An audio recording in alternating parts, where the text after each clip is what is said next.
এবারে metal presence কৃষি সংবাদ সুজলা সুফলা।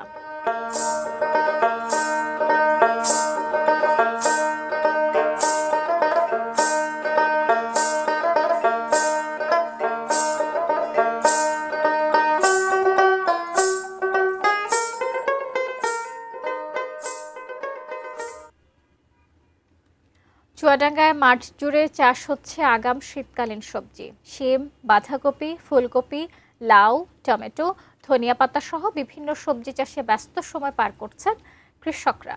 আবহাওয়া অনুকূলে থাকায় জেলায় এবছর ফলনও হয়েছে বেশ ভালো। পাশাপাশি বাজারে অসময়ের সবজির চাহিদা বেশি থাকায় ভালো দামও পাচ্ছেন কৃষকরা।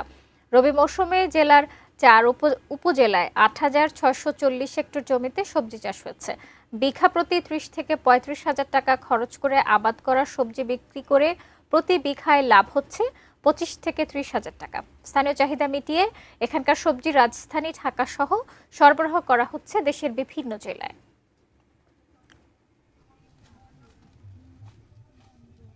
৩০,০০০ টাকা খরচ হয়েছে, ১,২৫,০০০ টাকা বিক্রি করলাম।